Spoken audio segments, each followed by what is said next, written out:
ನೋಡಿ, ಇವತ್ತು ರೈತ ಸಂಘಟನೆಗಳು ಯಾವ ಥರ ಇದೆ ಅಂತಂದರೆ ಇಡೀ ಜಿಲ್ಲೆಯಲ್ಲಿ ತಮ್ಗೆ ಗೊತ್ತಿದೆ.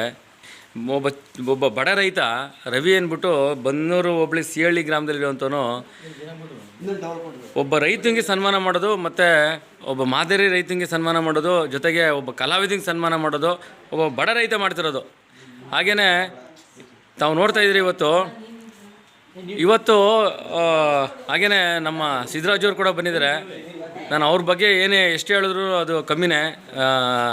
ರವಿಯವ್ರ ಬಗ್ಗೆ ಮತ್ತು ನಮ್ಮ ರಾಮಕೃಷ್ಣ ಅಂತ ನಾವು ಅವ್ರಿಗೆ ಅಡ್ರೆಸ್ ಕಟ್ಟಿರೋದು ಫಾರಿನ್ ಅಂತ. ಅಂದರೆ ಅವ್ರು ಫಾರಿನ್ಗೆ ಹೋಗಿ ಬಂದವರು, ನಮ್ಮ ರೈತರು ಫಾರಿನ್ಗೆ ಹೋಗಿ ಬಂದವರು ಅಂದ್ರೆ ನಮ್ಮ ಹೆಮ್ಮೆ ನಮ್ಮ ಬನ್ನೂರು ಭಾಗದಲ್ಲಿ. ಹಾಗೆ ಜಯರಾಮಗೌಡರು ಮತ್ತು ಇವತ್ತು ಪೌರ ಕಾರ್ಮಿಕರಿಗೆ ಸನ್ಮಾನ ಮಾಡಿದಂಥ ಪುಣ್ಯ ಅವ್ರಿಗೆ ಸಲ್ಲಬೇಕು. ಯಾಕೆಂದ್ರೆ ಅವ್ರ ಮನೆ ಗ್ರೂಪ್ ವೈಸಲ್ಲಿ ಯಾರೇ ಪೌರ ಕಾರ್ಮಿಕರಿಗೆ ಸನ್ಮಾನ ಮಾಡ್ತಾರೆ, ಮನೆ ಗ್ರೂಪ್ ವೈಸಲ್ಲಿ ರಾಜಕಾರಣಿಗಳು ಕರ್ಕೊಂಬಂದು ಸನ್ಮಾನ ಮಾಡಿಸ್ತಾರೆ. ಪೌರ ಕಾರ್ಮಿಕರು ಕರ್ಕೊಂಬಂದು ಅವ್ರಿಗೆ ಆರ ಶಾಲು ಹಾಕಿ ಸನ್ಮಾನ ಮಾಡ್ತಾರೆ ಅಂತ ಅದೆಂಥ ಮಹತ್ವದ ಕೆಲಸ ಹೇಳಿ. ಮತ್ತು ಹಾಗಾಗಿ ನೋಡಿ, ಹಂಗೆ ನಮ್ಮ ಹೊರನಾಟ ಅಂತ ನಾನು ಹಾಕೊಂಡಿನಿ ಮೊಬೈಲಲ್ಲಿ. ಯಾಕೆ ನಮ್ಮೂರಿಗೆ ಅವ್ರು ಯಾರಿಗೆ ಏನೇ ಇರಲಿ ಸರ್, ನಮ್ಮ ಒಂದು ದೃಷ್ಟಿಯಲ್ಲಿ ಅವ್ರು ನಮಗೆ ಹೊರನಾಟನೇ. ಯಾಕೆಂದರೆ ಇವತ್ತು ನಮಗೆ ಅವರು ಬನ್ನೂರು ಭಾಗದಲ್ಲಿ ಒಬ್ಬ ಚಿತ್ರಕಲಾ ನಟರು ಇದ್ದಾರೆ ಅಂದರೆ ಅದು ಬನ್ನೂರು ಹೆಮ್ಮೆ ಕಣ್ರಿ. ನಮ್ಮ ಜನಗಳು ದಡ್ಡ ಜನಗಳೇನು ಅಂದರೆ ಇತ್ಲಿ ಗಿಡ ಮೊದಲೆಲ್ಲ ಅಂದ್ಬಿಟ್ಟು ಎಲ್ಲೆಲ್ಲ ಹುಡಿಕೊಂಡಿರ್ತಾರೆ ಏನೇನೋ. ಅದೇ ಥರ ನೋಡಿ, ಒಬ್ಬ ದಲಿತ ಸಮುದಾಯದಲ್ಲಿ ಇಟ್ಕೊಂಡು ಇವತ್ತು ಅಂಗವಿಕಲ ಟ್ರಸ್ಟ್ ಮಾಡ್ಕೊಂಡು ಇಡೀ ರಾಜ್ಯದಲ್ಲಿ ಹೆಸರು ಮಾಡಿರೋಂಥ ನಮ್ಮ ಸಿದ್ದರಾಜಣ್ಣ, ನಮ್ಮ ಹಾಗೇ ಇವತ್ತು ಜಿಲ್ಲೆನೇ ಮೈಸೂರು ಜಿಲ್ಲೆಯಲ್ಲಿ ಇಟ್ಕೊಂಡು ತಾಲೂಕು ಇವತ್ತು ಒಂದು ಹುಣಸೂರು ತಾಲೂಕಿಂದ ಬಂದು ಇವತ್ತು ನಮ್ಮ ಬನ್ನೂರು ಹೋಬಳಿಲಿರುವಂಥ ಜಯರಾಮಣ್ಣವರು ಇವತ್ತು ಕೊಡುಗೈ ದಾನಿ ಅಂತಾನೆ. ಯಾಕೆಂದ್ರೆ ನೀವೇನು ತಿಳ್ಕೊಂಡು ನನ್ನ ಬಗ್ಗೆ ನನಗೆ ಗೊತ್ತಿಲ್ಲ, ಬಟ್ ನಾನು ಕಣ್ಣಾರ ನೋಡಿರೋಂಥ ವಿಚಾರಗಳನ್ನ ಹೇಳ್ತಾ ಇದ್ದೀನಿ.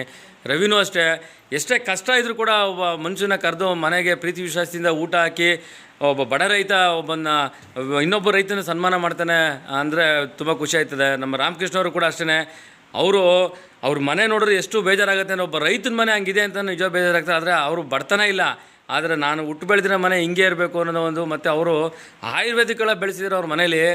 ಒಬ್ಬೊಬ್ಬರ ಹತ್ರ ಒಂದೊಂದು ಗುಣಗಳಿದೆ, ಒಂದೊಂದು ಮನಗಳಿದೆ, ಅದು ಕಲಿಬೇಕು. ನಮ್ಮ ರವಿಯೂ ಅಷ್ಟೇ, ಅವರೇ ಅಂತ ನಾನು ಈ ವಿಚಾರ ಹೇಳ್ತಾ ಇಲ್ಲ. ಒಬ್ಬ ಸಣ್ಣ ವ್ಯಕ್ತಿ ಆದರೂ ಕೂಡ ಒಂದು ದೊಡ್ಡ ಗುಣ ಇದೆ. ನಾವು ಕೂಡ ಅವ್ರನ್ನ ಬೆಳೆಸ್ಬೇಕು, ಆ ಜವಾಬ್ದಾರಿ ನಮಗಿರುತ್ತೆ. ಯಾಕೆಂದರೆ ನಮ್ಮ ಅಸೂಯೆಗಳು ನಮ್ಮನ್ನು ತಿನ್ಕತ್ತದೆ. ನಮ್ಮ ರೈತರು ಮಕ್ಕಳಿಗೆ ನಾವು ತೊಂದರೆ ಕೊಟ್ಟರೆ ನಾವೇ ಹಾಳಾಗೋದು.